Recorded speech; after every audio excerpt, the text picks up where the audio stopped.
party down, location mysterious. Wanna rock this con like my man James Tiberius. Jesse and Marina, they're mad clever like the Negus. Gonna guide you through the scenes, beam from London to Las Vegas. Where to go, how to dress, when to sleep, who to see. Celebs not to miss, Sardis Wong and SMG. Star Trek into awesome, build some memories at last. Set the proper course, the Shore Leave Podcast. Boom.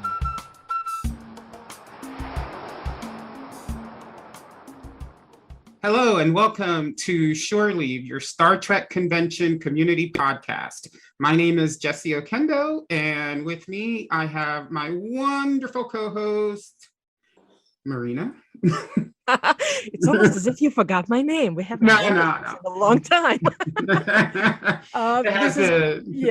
So this is, as Jesse said, this is Marina Kravchuk, one of your co-hosts, and we haven't recorded an episode in a while, even though the convention circuit is certainly roaring back, into existence again, and is very lively and active. So we actually going to talk about a wonderful convention that just ended as of this recording approximately 2 weeks ago, Destination Star Trek in London. And with us, we actually have a special guest, my very good friend whom I finally actually met in person at Destination at that point, Rashid Uzzaman. Rashid, how are you? I'm very well, thank you. Thank you, Marina. Hello, everybody. Yes, thank you very much for inviting me. I'm excited to be here. So since this is your first time on Shore Leave, do you mind basically introducing yourself in terms of when did you become a Star Trek fan? Well, how long have you been a Star Trek fan? And what brought you to basically attending conventions? What is your experience with the conventions, Star Trek or otherwise?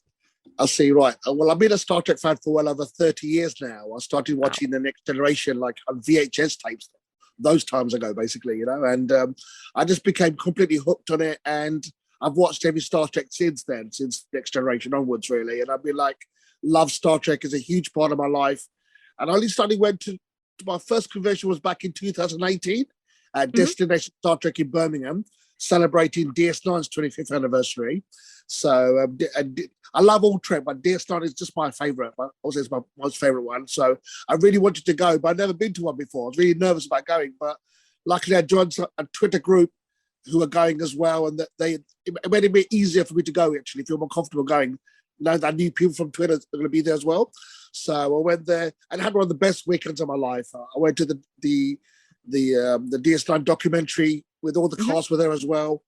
And I've never seen the cast before. I was blown away seeing the cast right next to me, sitting there in front of me, and talking to us afterwards as well.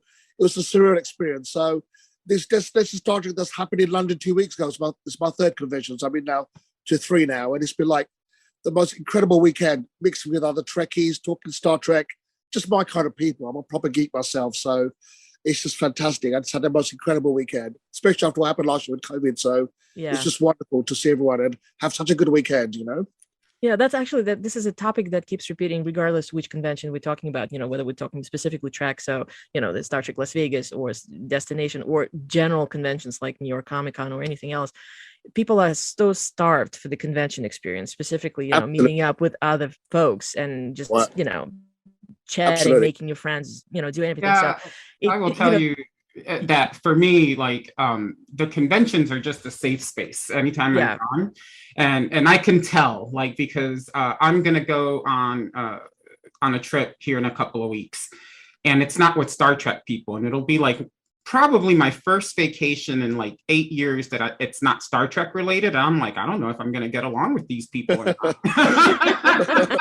And I haven't felt that way in a long time. And it's definitely because of all the Star Trek conventions I've been to. It's wonderful to see this sort of thing coming back again. I see this as a repeating theme. I do have to admit that it felt stronger at Destination, that it was really the people who made the event, and we'll get into all the nitty-gritty in a little bit, for various reasons, but it was primarily folks really getting together, especially my understanding that there's very limited opportunities for conventions in UK. I mean, there's only there's London Film and Comic Con, there's Wales Comic Con, probably some smaller conventions here and there. It's not with, Brits are not as spoiled as we are on this side of the Atlantic. No, unfortunately not. Us Brits are not as lucky as you lot over there, over the one, so to speak.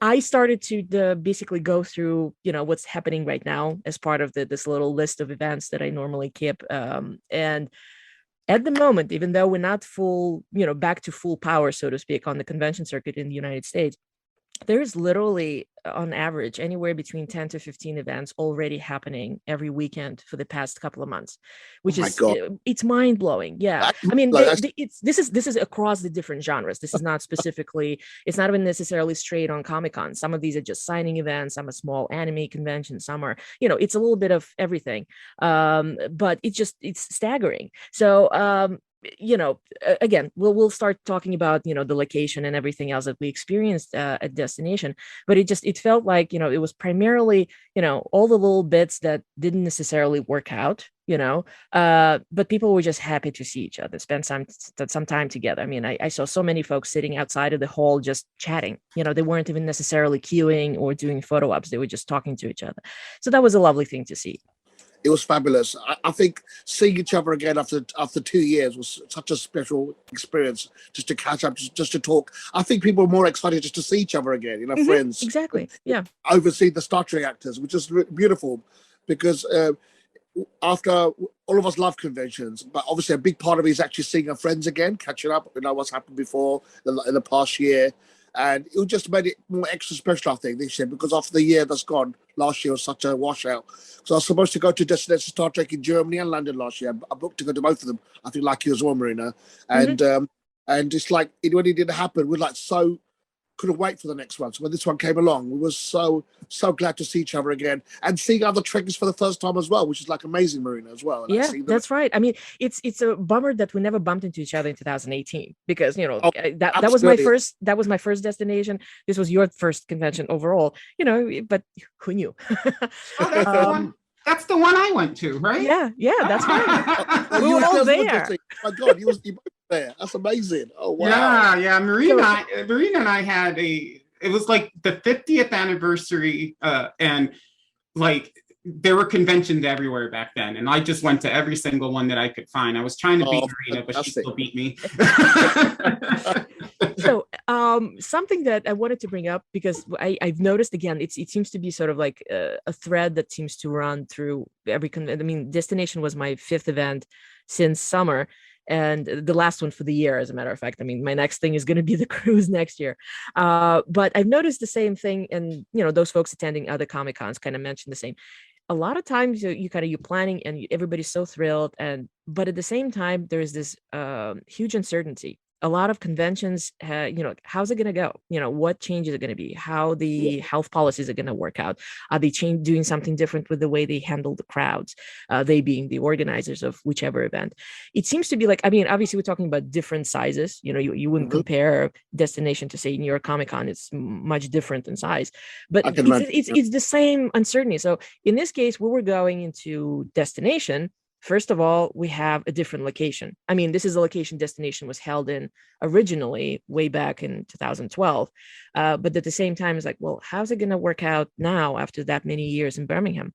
So now you and I actually have probably sort of a different viewpoint on as far as getting there, because obviously I'm coming in internationally, whereas you're fairly local to the location.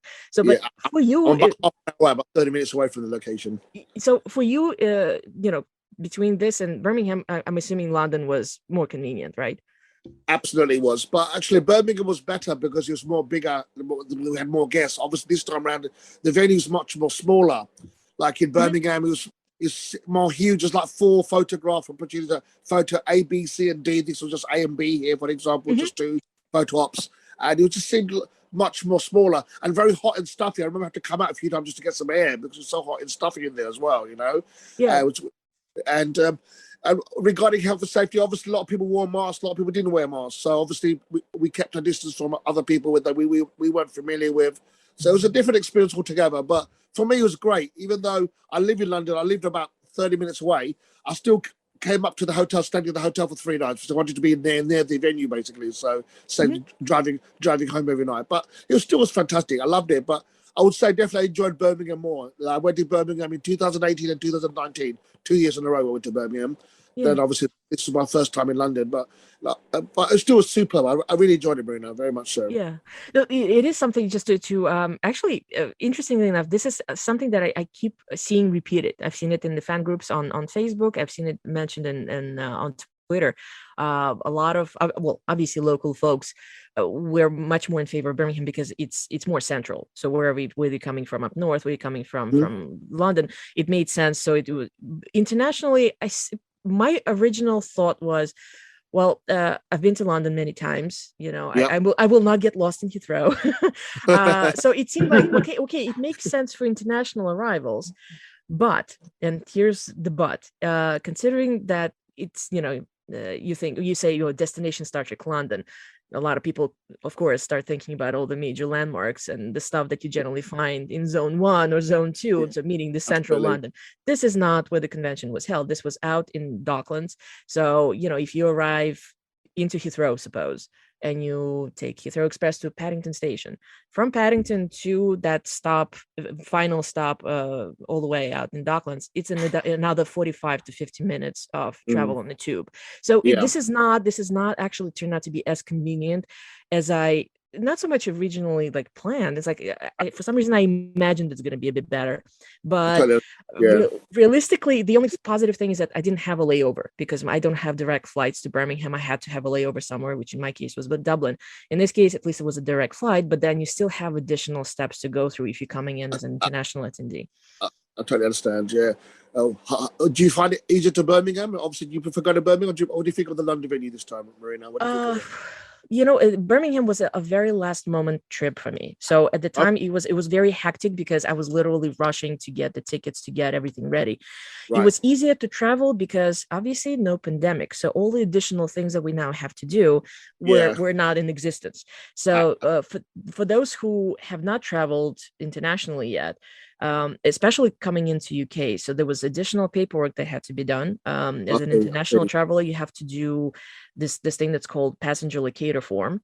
So you fill out everything, you know, where you're going to be staying, you know, when are you arriving. So a lot of the information that seems like, well, it kind of makes sense. But the thing is that before, if you have a US passport, you just get in the country, fill out, you know, the thing, you know, the declaration form, if you have something to declare, and you're done. But, you know, now you have to do this, which incidentally, considering that you have to prove that you have been vaccinated, means that you cannot actually get a boarding pass beforehand. You actually have to do that in the airport. So that was another thing where my sister and I actually budgeted like 3 hours in case we get stuck somewhere in security or anything else. And it turned out to be just a gentleman coming up to a kiosk, checking our vaccination cards, pressing the button, kiosk spitting out the boarding pass, and off we went. My sister and I actually got very lucky because we were so early in the airport. We literally ended up with like 2.5 hours before our flight. Wow. It's like nothing to do. So we went to like, well, let's check out where our gate is. And we show up and there's the flight that's leaving for London right before us. And I was like, well, it never hurts to ask. We'll go up and do you have any empty spots? I mean, the planes are not always full, especially right now. And that's exactly what happened. We actually got seated. We left 3 hours earlier. We landed, you know, with the previous flight. So which made it fun because my very good friend Amy was traveling on that flight, and so we were like, great, we're having fun. You know, that's great. So that's one thing. And of course, with vaccinations, again, as part of the travel, once you get to UK, you have to do a day 2 test. So before the end of your second day presence in UK, you have to go. And thankfully, we got lucky. End of October, they changed the rules. Before that, you had to have a PCR test. And then after, I think, August 24th or 25th, they said it could be just a lateral flow antigen test. So which is much more affordable, first of all. And obviously, you know, it's the tickling one rather than the one where they put the stuff right up to your brain. Yeah. So overall, Birmingham feels like, well, that was easy, but it's partly because of all these additional things that you had to take care of, you know, before or during that normally, like, you wouldn't even think about it. And of course, coming back, same thing in the case of my sister and I, because we were coming strictly for the convention. We were there literally for like 3 days, 3.5 days. Okay. We had an overlap in time because to come back to United States, you have to have a negative test taken within 3 days of travel. So we All only right. ended up doing one test, which was it would fulfill the 2nd-day requirement for UK and the 3-day requirement for US. Oh, you found the sweet spot. Yes, we thought that's precisely it. It was Monday, sorry, not Monday, Friday morning, and we were done. And the lovely, it's just like it's very similar to the way it is in US. It's like a lot of places, pharmacies or certain clinics now offer this as a additional service. Like just make the reservation, come in, we'll do the COVID test for you, and we'll even report it to whichever health authority that deals with this sort of thing in UK. So it was an additional thing to consider. And as Rashid already mentioned, once we actually get to the convention, yes, the requirement was you either had to have a negative test or show the vaccination card or its equivalent, whichever country you were coming from. So that part was something to point out. Incidentally, the policy was not originating with the host of the convention, which I found surprising, because obviously, everybody has to follow the requirements of health authorities in the country. So it's like whatever the country or the state or the municipality that are mandating. And fortunately, as we know, UK technically does not have any mandates.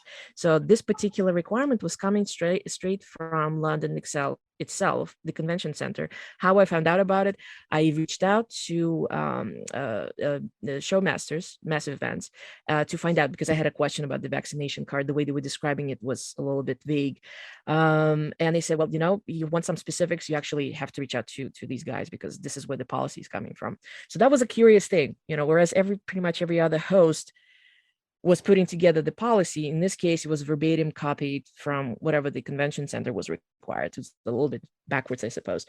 But that was done. It was checked very quickly. I don't think the staff of the Excel itself, they must have had, I don't know what, at any given time, 5-6 people standing in the entrances. So the actual check as you get inside the doors was done very quickly. I haven't seen even once, any large queues forming or anything. People just got in, and we weren't the only folks in the center. Rashid, you were there all 3 days, right? I was, yes. I checked in Thursday night though. Yeah, you've noticed that there was a veterinarian convention happening a couple of holes over. There was something to do with there were other trade shows happening simultaneously with Destination. So it's like not once did I see that there would be any kind of traffic because people are pulling out their cards or their NHS passports or whatever to get in the doors. It was done very, very quickly by the convention center staff. There was hardly any queues as well. We got in quite quickly as well, which is nice compared to last time. It's long queues to go in, wasn't it? So this time was much more more comfortable. It was quite good actually, yeah. How was it laid out, Marina? I remember, when we went in Birmingham, they were it was just one big space with a bunch exactly, of that's exactly what they did. If you remember, you and I discussed this because you didn't get to do any panels, and I actually ended up doing at least one panel in each of the theaters. Mm-hmm. So at the time, you start comparing it, and I suppose this is a point of slight contention, I suppose, for those who have done other events elsewhere. You kind of start to get used to certain things, and then you kind of wonder, well, why is it not being done the same way? Because it's not exactly, it's pretty much a standard, if you think about it. The production values of Destination, and I have to be very blunt, are not very high compared to pretty much even the standard Comic-Con anywhere. It was still the same thing Rashid already mentioned. Everything was smaller, and that's actually true of every convention so far. Everything is smaller. The crowds are smaller. The spaces are smaller. You have a little bit less happening, in terms of vendors attending, for example. And it's all pretty much, I'm going to say 100% of it is probably primarily due to pandemic. You have to deal with the parameters of what's happening globally. But everything else, at the time I was somewhat unpleasantly surprised about, for example, the sound, the acoustics, and the lights in the equivalent of main theater, the Enterprise stage. And I again, I have to be very honest, this year was sort of hold my beer because it was even worse. Oh, wow, really? Yeah, it's so basically it's a smaller space, but the layout was the same in the sense that you had the stages in 3 corners. Mhm. 2 of the stages had large black curtains around them, and it's quite it's something I don't know actually, Rashid. I don't know if they ever had this. Maybe they had it in 2019. A lot of conventions try to sort of create usually a spot where people can take a breather, like when you're overstimulated by the sound or the crowds or the constant noise of the people chattering and everything. DST does not seem to have this at all. Instead, you have this one space where you have literally this wall of sound traveling and bouncing back, between all the walls. We were in God, which panel this was one of the panels that I went to on Enterprise stage. You can literally hear neighboring Excelsior stage, people exploding in laughter because somebody was joking on stage, and it's drowning out whoever's speaking on the main stage of the Enterprise stage.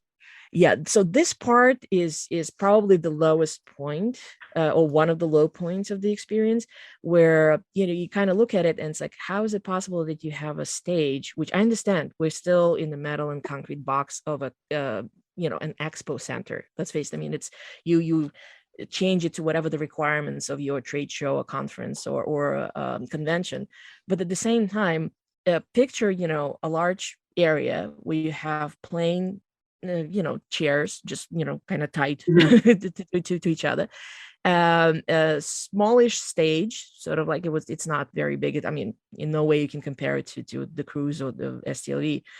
And you have literally 4 lights on each side. There are 4 lights. There are 4 lights, so total 8 on each side of the stage, and that's all the lighting that you have. So there's no overhead lights. There's not even like emergency lights. I think all you have above you is just ductwork and conduits painted black. Yeah. And it's like you're sitting in the cave. So in that regard, I have to agree with Rashid. Birmingham had a better thing going, even though, again, at the time I was a little bit taken aback at how unsophisticated it seemed.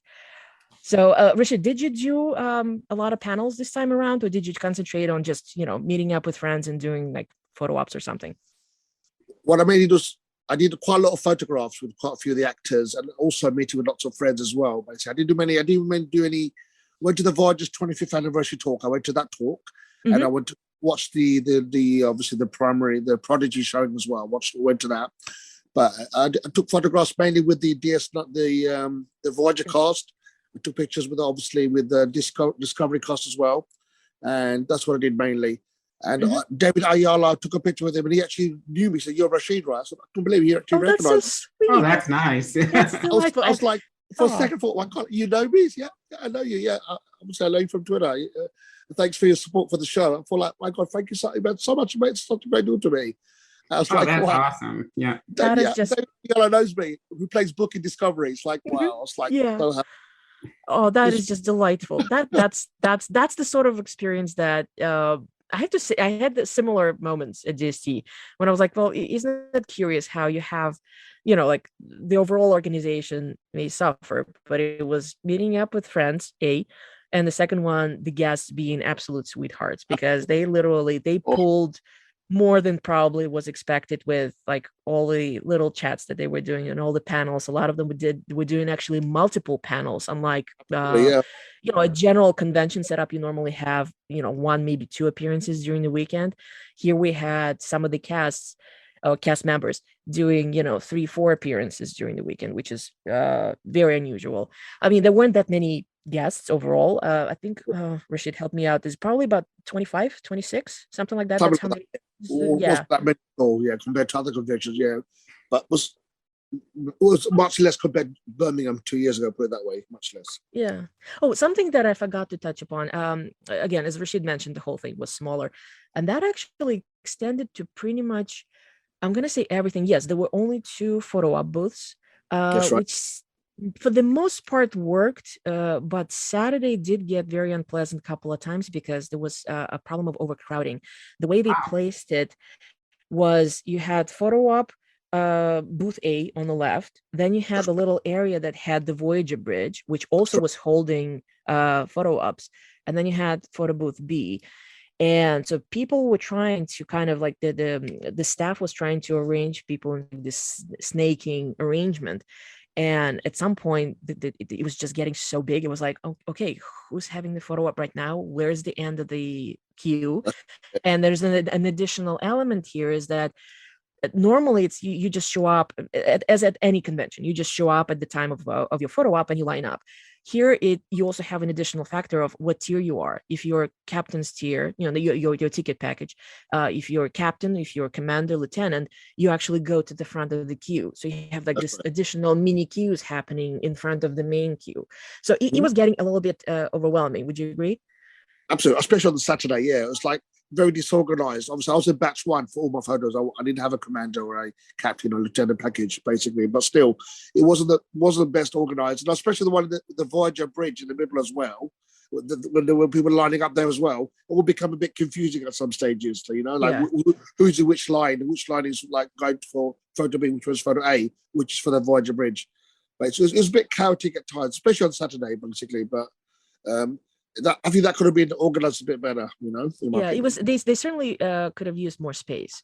The way it was, they tried to push it towards like the side of this hall where the whole thing was arranged, but it's still that and something else I noticed: the autographing, like the general area worked out okay. I mean, you had a couple of folks who had a little bit more people lining up through the weekend, but the headliners, so Kate Mulgrew and George Takei, they were all away, like they had a separate sort of enclosed area where they were. And oh my goodness, at some point, did you notice I think this was a mistake that had to be arranged differently. Basically, it was very close to the entrance to the hall. And once people really started to line up on Saturday and Sunday, right, it like literally you walk into the hall and you're like, oh, what is going on here? Because you literally have the ends of these giant lines sticking out to the entrance to the hall. So that was that's interesting. Yeah. I see it's difficult to say, like could it have been arranged differently, because this is a predictable thing. George always have a lot of folks lining up. Kate certainly, I mean, I have to. Kate was incredible. She basically carried this entire convention. She did. She's a huge reason for Kate. If Kate came, that's why it was so good. If Kate didn't come, it would have been totally different. Yeah, this is actually. It's funny that you say that. I literally said that. I heard that repeated probably, I don't know, 20 or 30 times during that weekend, because when people realized that she did 3 panels. I think she had something in the order of about 4 or 5 photo op sessions through Saturday and Sunday. And of course, when she wasn't doing that, she was also autographing. Oh, and she also did, they did show the premiere episode of Prodigy. So she did like a little intro thing for each of the sessions. There were 2 of them. So she was everywhere. She carried the convention. Just remarkable. Yeah. She carried it. Fabulous. Yeah. I loved her, how gracious she was in terms of the unfortunate, the Voyager reunion that didn't happen, the one that was promised, the one that they tried to push for, and of course it was just not happening. And the final thing, so the Voyager 25th anniversary panel was actually, it was her and Garrett, as far as the main characters are concerned. And then of course you had Alice Krieger, the Borg Queen, Martha Hackett, Saska, and Finton McKeon, who played the holographic lover. Oh wow! And, she joked about it. She said, like, well, if you consider this, it's my ensign, my nemesis, the traitor, and the holographic lover, and people were just dying in the audience because it's the irony. Yeah. I love it. She loves us Brits. She said, I do like the Brits. She introduced the Prodigy. I love that when she said that. She said, I do like them. That's a nice touch. She was remarkable. It's just fantastic. Full of energy, considering what she had to go through with all the autographs and photographs and all the talk she had to do. I have to say that I'm a huge fan of hers. I've seen her at a lot of You're a conventions. huge So fan. at this point, she recognizes Marina. So I have to say that the one thing that I was extremely not happy about how the whole thing was working out with the cast photo, because obviously at this point we don't have a cast photo. It's it's a little bit of a bit of a joke to call it that way. They had five of them on Saturday. Finton was there only just for one day, so the cast photo on Sunday was just four of them. So Kate, Garrett, Martha, and Alice. And of course, you had just generally, regular photo, everybody standing in front of, we have to talk about the screen. We will get to that in a minute. But basically have the regular photo in the photo booth, and then you have the one on the bridge. And when my sister and I showed up, we were like, well, how do we do this? Because obviously you have all very limited space. As a matter of fact, as I looked, Rashid, would you agree with me? Like, how would they, if Voyager reunion actually happened, there is no way that you can fit 9 cast members there, plus, an additional person, a fan. It was very small. It was very small. It would have been quite a squeeze. It would be quite a squeeze. Yeah, it would have been a horrible squeeze, as a matter of fact. So anyway, so Saturday, my sister and I were there. We had the tickets, which were eventually rather bigly discounted, and very, very good that it was this way, because again, this was not exactly a cast photo that everybody expected. So Kate shows up. Well, they all already sit it, and we come up, and she's, she recognizes it, and Garrett recognizes us, and it's like, okay, come on over. It's both of us. And so if you go to this photo shelter website, which is something that showmasters use, where you can order JPEGs after the convention is over, you can actually take a look. Ours is the only photo where I'm literally sitting in that little panel thing that opens actually on the real view. I am sitting in the middle between Kate and Garrett, whom she called down. She's like, come on over, you're gonna sit in the first officer's seat. So he's Chakotay said, and my sister is sort of like leaning at the bottom. So we're the only ones where it's like, it almost looks like a family photo, because it's all very centered. Olga and I sitting in the middle, the two of them on the sides, and the rest of the folks behind at Tuvok station. So I have to say, I am extremely grateful, because she actually made the cast photo for us. She is amazing. So I remember when we went on the cruise, Marina, you remember this, right? Yeah. Where it was like she was doing photo ops and panels like nonstop, sun up to sundown, and we were like the fans, people like Marina and me, Voyagers, like the thing. We're like, is she okay? Is she going to be able to make it? It does get intense. I actually okay, I cannot say the exact number because it skips it, but I tried to actually take a look at how many photos that she had to do over this 2 days that she was at destination, Saturday and Sunday, and it's I think it's over 1,100. Definitely over 1,000, because it was basically, she was doing I think there were two sessions just herself, her on the bridge with the cast, and her with the cast in the photo booth. So there were multiple photo ops, and you add all of them up, it's over 1,000 photos. Can you believe this? So that was even I can't smile that long. Yeah. But besides Kate, you have to give it out to Discovery Cast, because they were an absolute delight, every single one of them. Brilliant. I mean, you already mentioned David. David is just a sweetheart, but you look at everyone else. Wilson was such a delight, and Mary and Noah were there, and God, I love Noah. He's the most incredible, fun guy. Noah gave me a big hug. I'll finish it. He just gave me a big hug. He knows me from Twitter as well. He follows me, and he's like, that is great.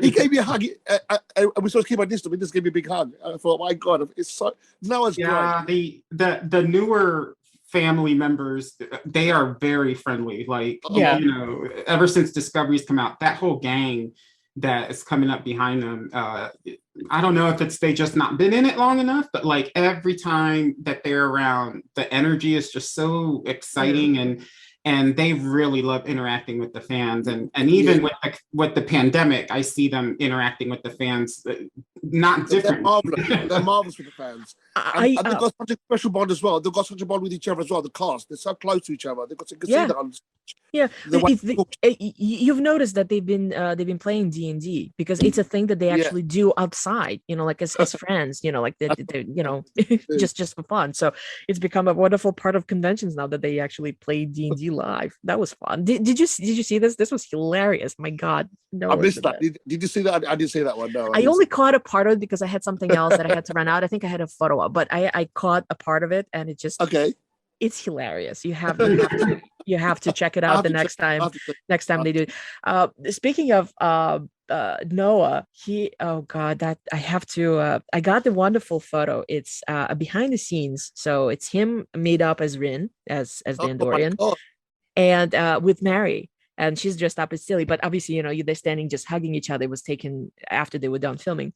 And I'm like, well, that's a great photo. I'm going to have it signed. Unfortunately, I was not able to catch Mary because every time that she was at the table, I had something else going on. And then when I would, so I'll catch her at the different convention, I hope. But Noah was there and he said, well, do you want me to personalize it or write something?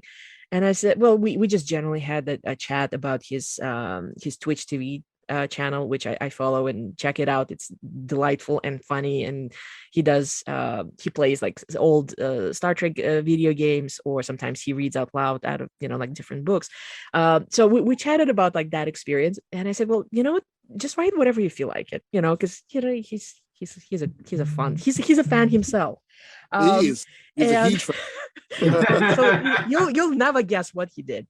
There is, speaking of Twitch, during one of the live streams, he was interrupted by Mary because apparently there was a big bug in the kitchen and he had to go and deal with it. So we chatted about it because it's part of the fun that it is, when you watch his live streams on Twitch, for example.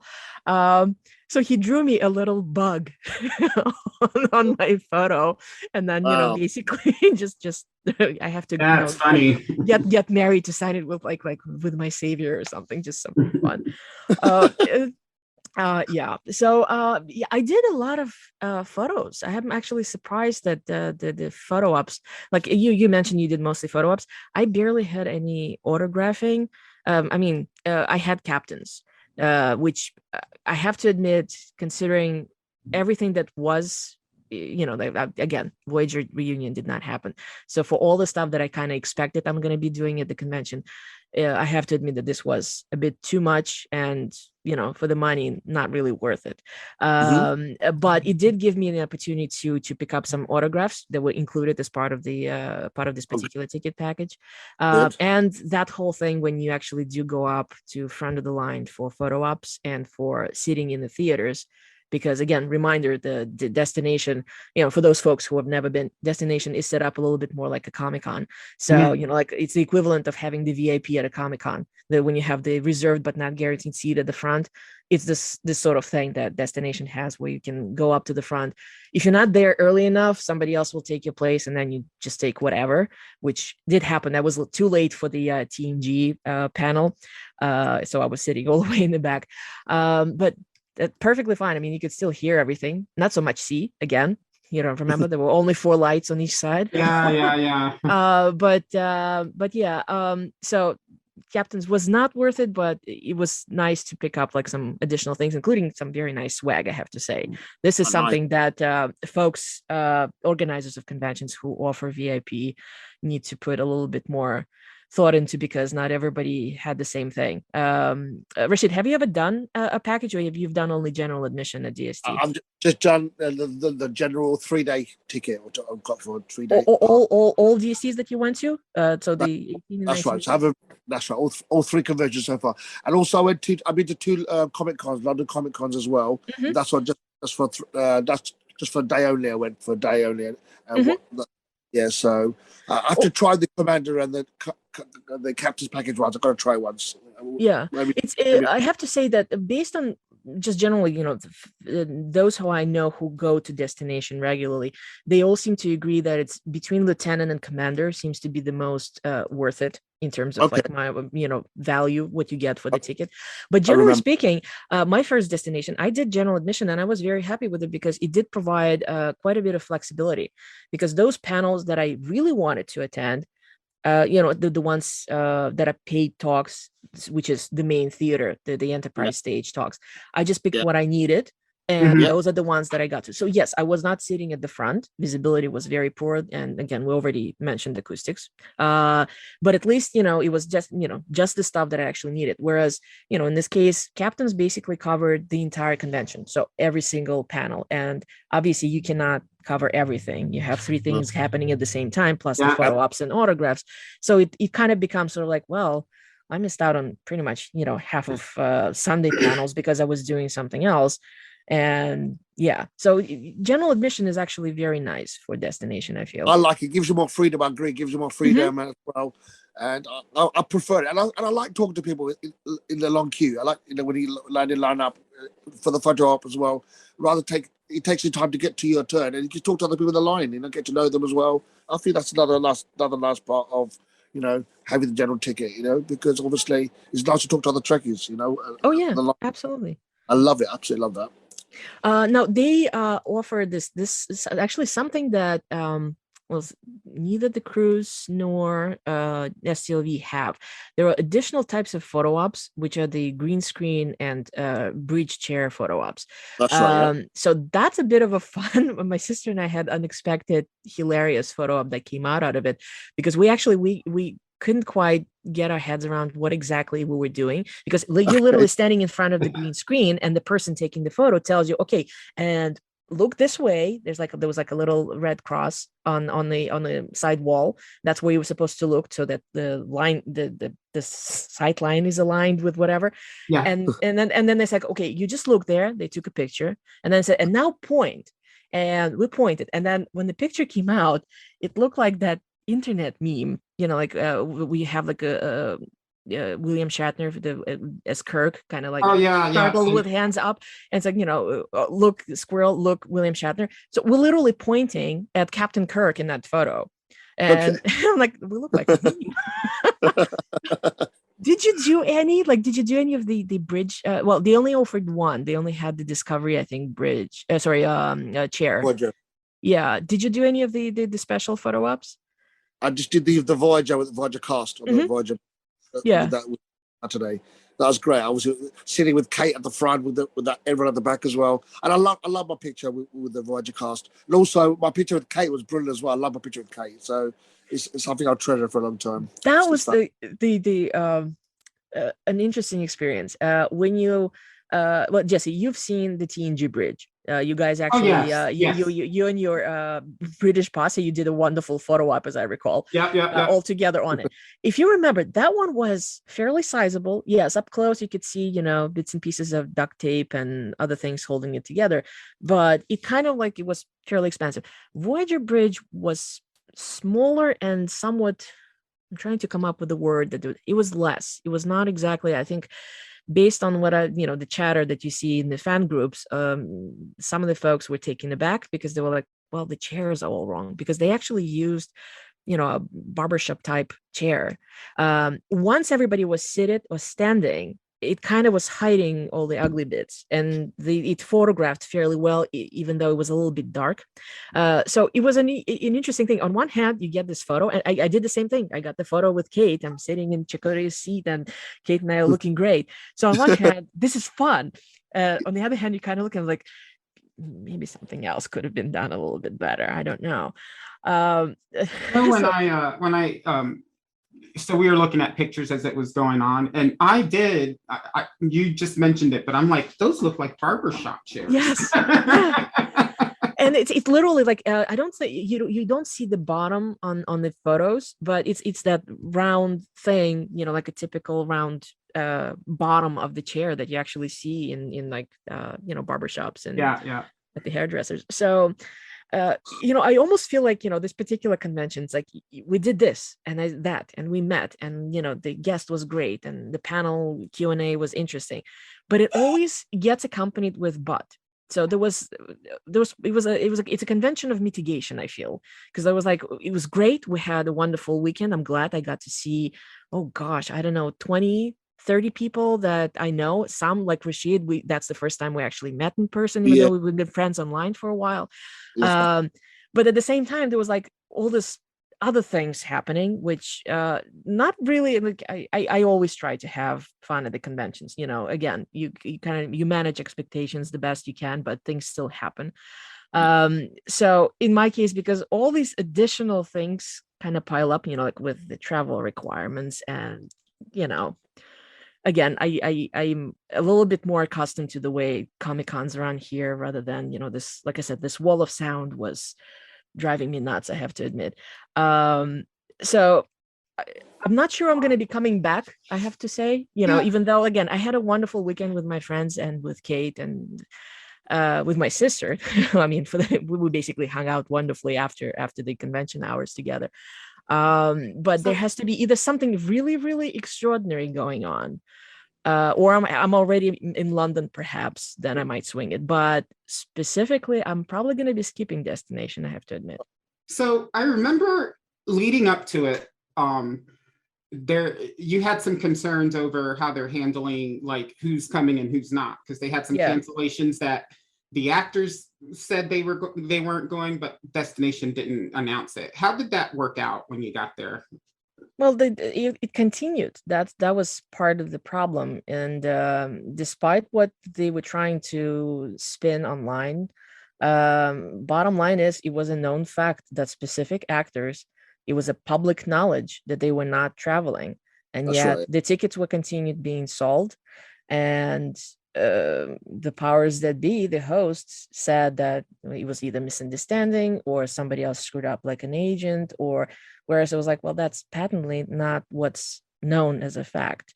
When we got there, some of the stuff was similar, which brings up the thing that I mentioned earlier, the issue with the plexiglass screen at the photo ops. Now, conventions came back live in middle of summer. So plenty of events have already happened and kind of showed the world, what works, what doesn't work, how you can arrange it so you can do photo op safely. And yes, perhaps you're not 100% happy because you can't put your hand around the guest, but you can still get a nice photo. As a matter of fact, some of the guests were starting to have fun with photos, across the different Comic-Cons, use it as a prop.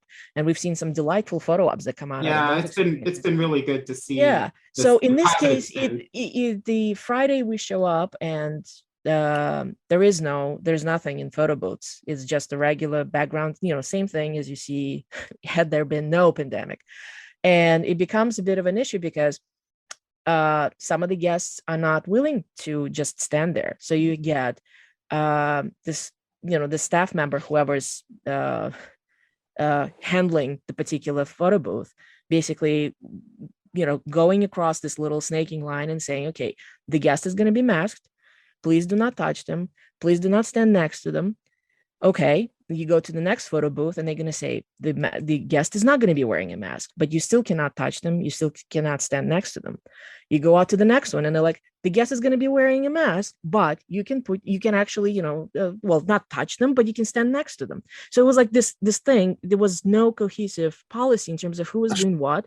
They were following what the guests were asking, whether they were comfortable with.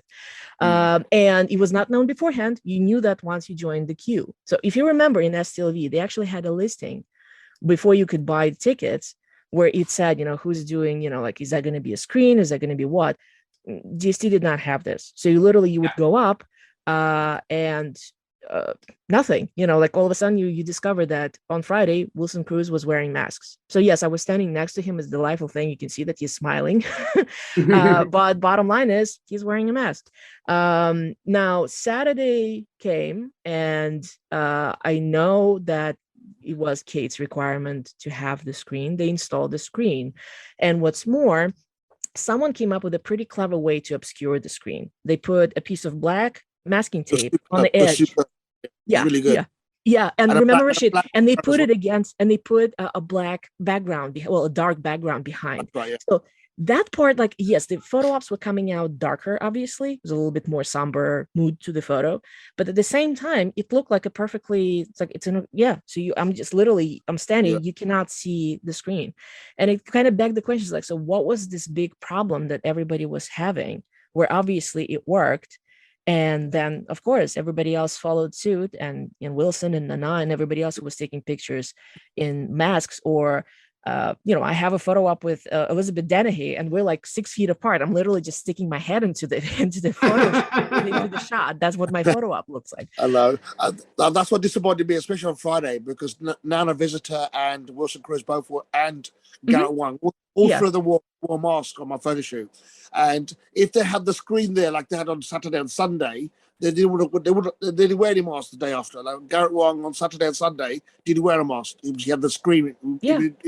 So where was that screen on Friday, for example? Because Nana as well, Wilson on the other days, they had the screen. They didn't wear a mask, So I don't get it. Why wasn't that on there on Friday? So when I did my photos with them on Friday, all three of them wore a mask, which obviously I don't mind that, but if they had the option of the screen, the photo would be better with the screen between us, It would have been a better photo. So, and also the distance apart as well. Some of them were a bit ridiculous, like Martha Hackett.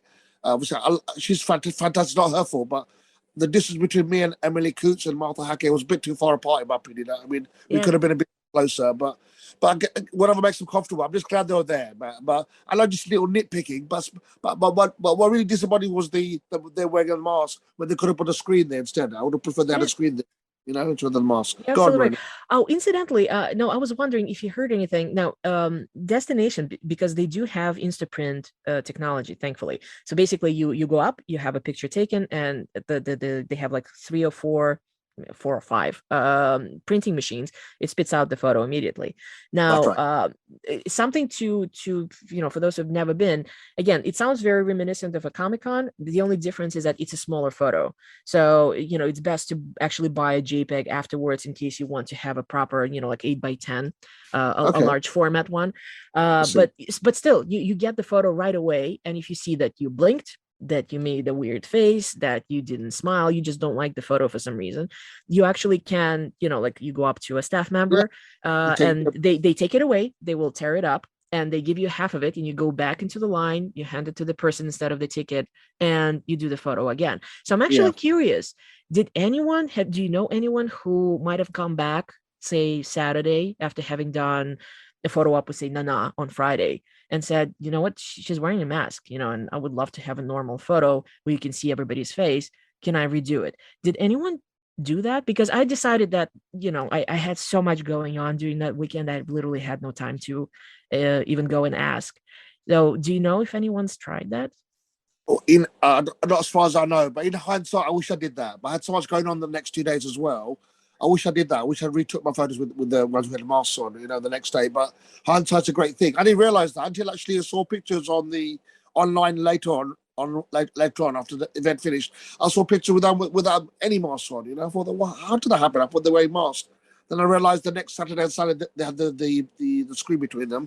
So I wasn't aware. If I knew on that during the weekend, I probably would have changed the photos, asked to take another one. But I didn't know they did that. So it's a shame. But yeah, unfortunately. Let's see, what else did we we wanted to talk about vendors a bit and the other thing. So it's something that I'm sure, Jesse, you remember there was this whole area dedicated to gaming. So again, it's a very Comic-Con type thing. They still had it, and I saw that lots of folks were sitting down, and I think it was still the same thing. People just having fun together. That was lovely. They still had that little area dedicated for costume museum, and just like the convention itself, it was kind of shrunk a little bit. So it was probably, Rashid, would you say like half the size of what it was before? Because it had very limited costumes compared to 2018. Suppose 2018 was fairly sizable. I agree. Yep. Yeah, I totally agree. There was nothing new in terms of, like how we had the special Discovery Museum, for example, with like brand new, stuff that was basically was coming directly from CBS. There was nothing like that this time around. Vendors, again, vendor is definitely, that's one thing that's heavily influenced by the pandemic. I mean, Yeah. we've seen it at pretty much every convention, I think. Yeah, we had the Borg cubicle was still there. The Borg cubicle was there. Yeah, we had a big Borg ship as well. Take a picture next to. Yeah. But the vendor area was, it's interesting the way they did it. They sort of put it right in the middle of the floor, which I suppose made sense. You know, as people kind of circulating between the autographing area and the photo op area, you can't help but pass through the vendors. So it works well for everyone. Very limited. I didn't know, except for Eagle Moss, I don't think there was anyone else who's a licensed vendor. And speaking of Eagle Moss, I have to say, did you notice that there was a lot of ships? That was probably like pretty much every table you come up and the first thing that you see would be the Eagle Moss models, even though like Eagle Moss is right across with all their official stuff. Did you buy anything? Were you looking for any collectibles or anything like that? I just kind of cursorily just walked through just to see what they were offering, but I didn't buy anything. No, I just looked around. I didn't buy anything either as well. I'm more like a photographs and just see my friends really. I don't really. I did actually buy an autograph from David Ayala. Because when he said to me that he recognized me, he knew who I was. I wish I had more time to speak with him. Obviously, if I'm just rushing across, I don't really have time to talk to the actor. Really, they said to him, keep moving. So, but when I went to speak to him, he actually lost his voice because he went out partying with a cast, Discovery cast. Well, this is different. I could barely hear him. He was like whispering to me. I said, "What's happened to your voice?" He's like, I went out last night with the cast. I think we overdid it a bit. Oh my God. But it's still great. He said to Rashid, lots of love. You know, he was a great autograph. That's the picture when he's got grudge on his shoulder. The one with grudge on his shoulder. Yeah, he's holding the grudge. Yes, that's right, holding the grudge. Yeah, that's such a great picture. So he signed that with a gold pen. So I took one, but I didn't know the Eagle Moss models were brilliant. But I was very interested because they actually brought to show 3 new models. So those are still prototypes, I believe. So they had Voyager J, and everybody was wondering, it's like, how is it going to look like, considering that you have the nacelles that are not attached physically to the ship. So it was interesting to see. It was very nice. Something I have to point out, and that was part of the fun of, well, it's fun of any convention. I do enjoy watching what people are wearing. So the cosplayers, it was mostly, I'm going to say the majority as usual was uniforms, but it was very heartening because you literally had a very nice spread. You had folks wearing, probably not so much Monster Maroons. I don't think I actually seen one, but you had everything else. You had the TNG costumes, you had Lower Decks, you had Voyager, obviously. As a matter of fact, there was a lot of Voyager, obviously, because of Voyager reunion in quotation marks still being the theme of the event. Yeah. The funny ones were the ones where there was one lady who was dressed as G.I. Janeway. So it was Janeway the way she is in Necrovirus. Yeah. Wasn't that fun? It's great. That was great. And the other one that that cracked me up. There was a lady. Just looking at what she was dressed as, she's like, you wouldn't quite figure out who she was, but she had a sign hanging on at the front that said "The Deleted Wife." Remember, delete the wife from and I'm sure she did the photo op with Finton because it's just too perfect. Genius. That's my friend. That's my friend Zach. She's fantastic. She's always brilliant. Hilarious. That's like ingenious. It's brilliant. It's brilliant. So the cosplay was a lovely thing. People really, I just brought my Star Trek t-shirts because my friend Birgit from Germany, she dressed as a Queen Arachnia. Yes, I saw that. It was great. She looked fantastic, didn't she? Looked incredible. Wow. Everybody, I love cosplayers. Cosplayers make the convention so extra special. I love it so much. It's just brilliant.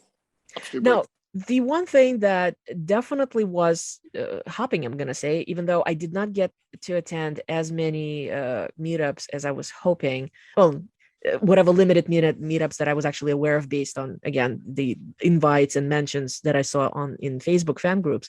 But after hours, it kind of continued. So it's everybody has their own little atmosphere, their own thing, that. So after STLV, we'll gather at Masquerade. After New York Comic Con, the local Trekkies always go out to the pub. And in this case, it was the same thing. Now, because this was no longer Birmingham, where the central was the central location for gatherings was Hilton. Unfortunately, here everybody kind of got spread out. There was Premier Inn, there was a Loft, there was a DoubleTree. So folks were everywhere.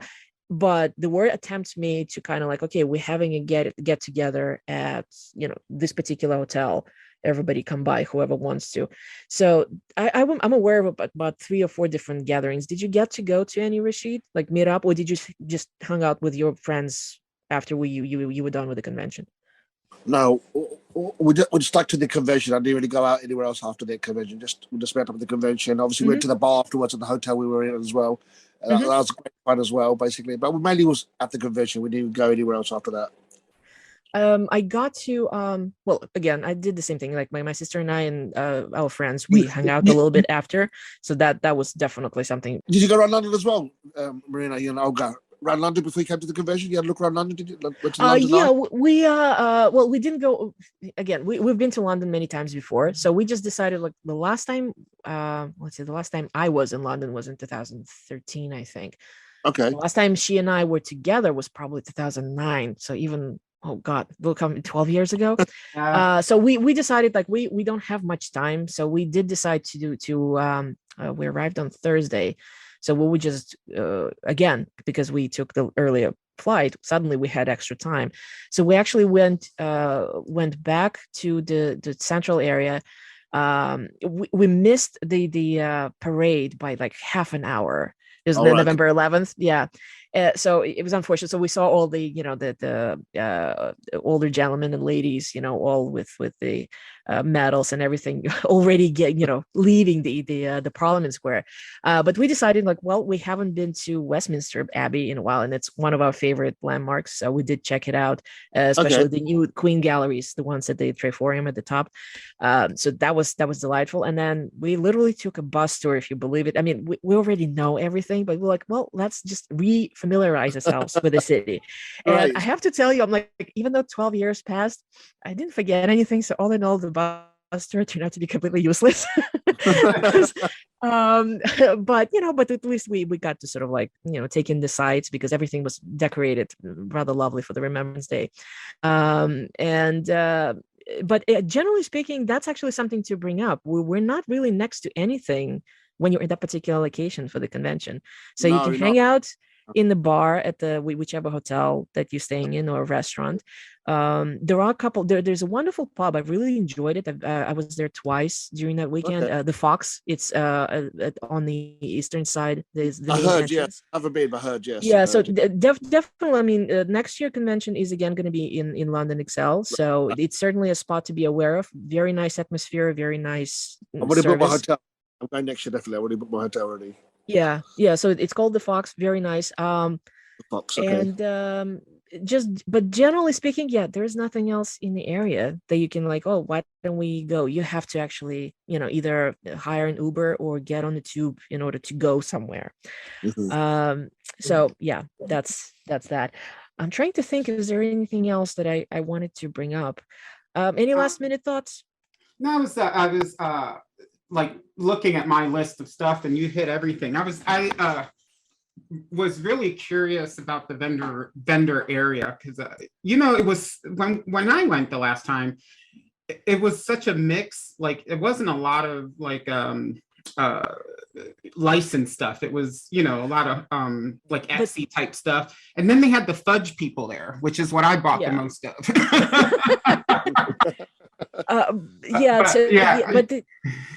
But if you remember that it was still a very sizable area, so if you probably think a third to a half of it, that's what it was this time around. It was very limited. As a matter of fact, part of the vendor area was actually like a small exhibition.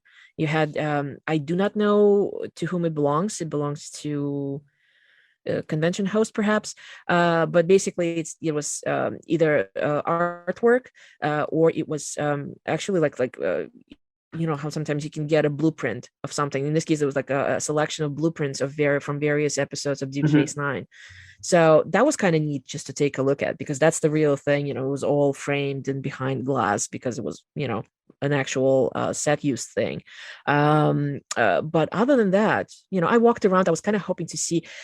Sometimes you can come across the toys that they were specifically produced in UK. I kind of regret in 2018 I came across a couple like this, and I decided not to do it because I had very limited space in my luggage. And I'm still beating myself up because those were like, I haven't seen it anywhere since. I think it was specifically, something released, I don't know, 20, 30 years ago, specifically in UK, and you can't really find it anywhere else now. I still have my DST cup that I got there, and then my Nebula coffee. As well, yes, the DS9 documentary, yes. Yeah, we love. That's my favorite mug, actually, Jesse. What we left behind mug for the DS9 documentary. And I love that mug. Yeah, it's very special to me. Yeah. Oh, speaking of documentaries, so because it's the same crew, Voyager documentary people were there. So it was wonderful to see Lolita and David Zappone, and well, of course, Garrett was participating because he's part of the production, and so that was actually very neat. I did miss out on their panel, unfortunately. I had a conflict. I was lining up for a photo op. So that was an unfortunate thing because I really wanted to catch up. I did get to catch up later on in the aforementioned Fox. They were having a get together with I think it was one of the perks for the Indiegogo campaign. Okay. So I was already there, so that was very nice, to just see everyone, say hello. Well, I think we actually did cover everything. It was again great to see everyone. So last minute thoughts. I mean, Rashid, you and I already kind of covered just that we enjoyed, even despite I certain things. It was a great weekend, and I'm glad we finally met Marina. We met him. Yes, I'm so happy we met now. That was a great moment. That's the best. And the thing is that like you kind of touch on social media, and then you meet the person in person, and it's as if you actually have met before. It just does not seem weird to be final. I'm like, okay, you have legs, you actually a 3D person. Yeah. So did you already buy the tickets for next year? I don't know if they're already on sale or not.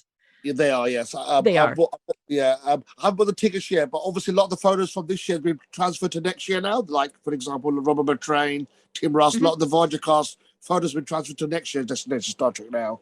So, I've got let's hope that it works, because I'm not quite sure how, there's obviously no guarantee attached. Nobody can say for sure what's going to be happening next year. I know exactly, but then that's what they said to us, that any photos that hasn't been able to be taken this time now will just be transferred to next year now. But we've got a refund for some of them, but some of them has been transferred. But I already booked my hotel for all 3 days for next year, so I can't wait to go again. And I haven't decided if to get the commander pack or the lieutenant pack, but I'll decide nearer the time. But it was a great 3 days, and obviously I'm glad I met you and also all my other friends and all the cast.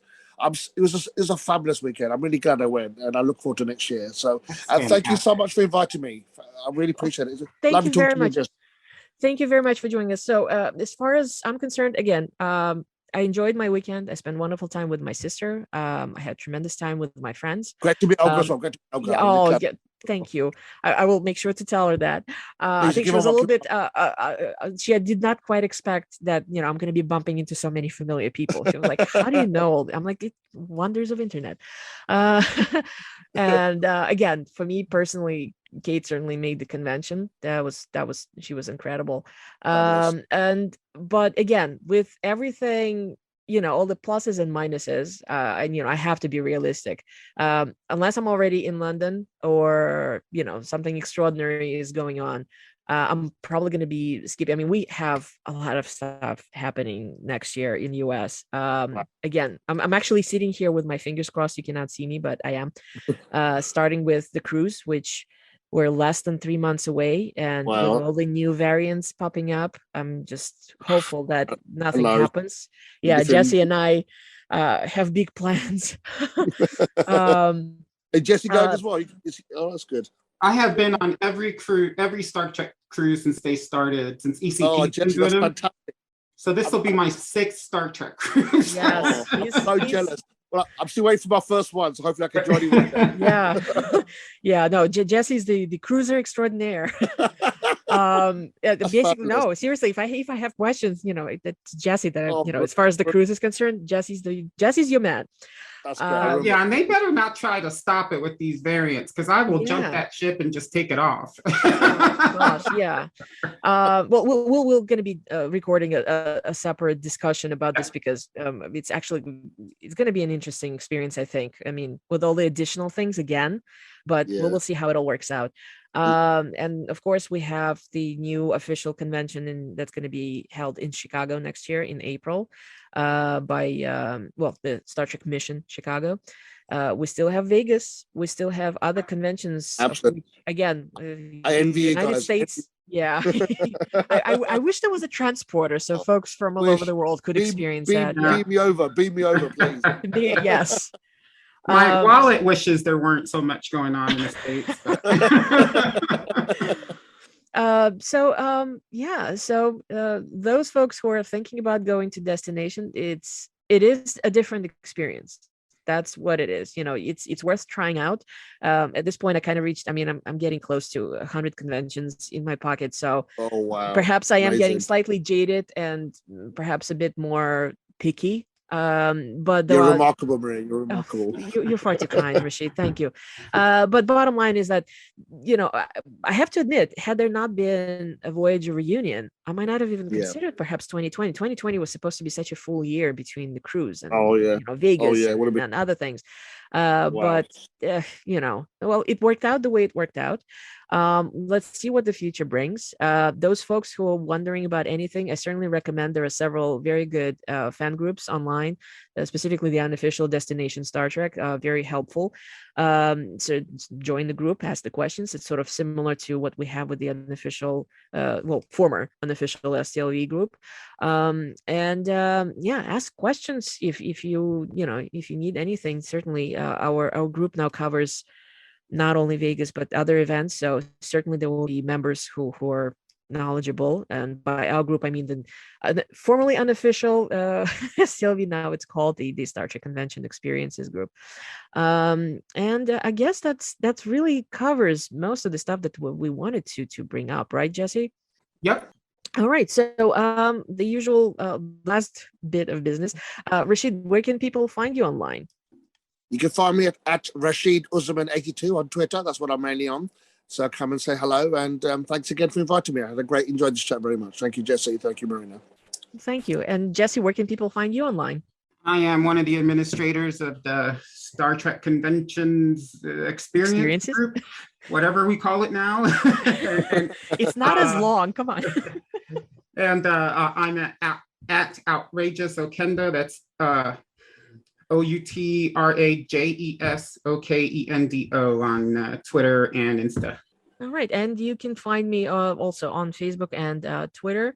My full name on Facebook. I'm also part of the admin team for the Star Trek Convention Experiences Group, and I'm at Dracorex on Twitter and Instagram, DRAKKOREX.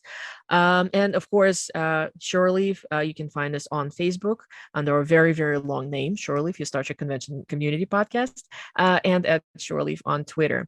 Let's see. But pretty much that's it. We covered everything that we wanted to cover. Huge thanks to our Patreon supporters.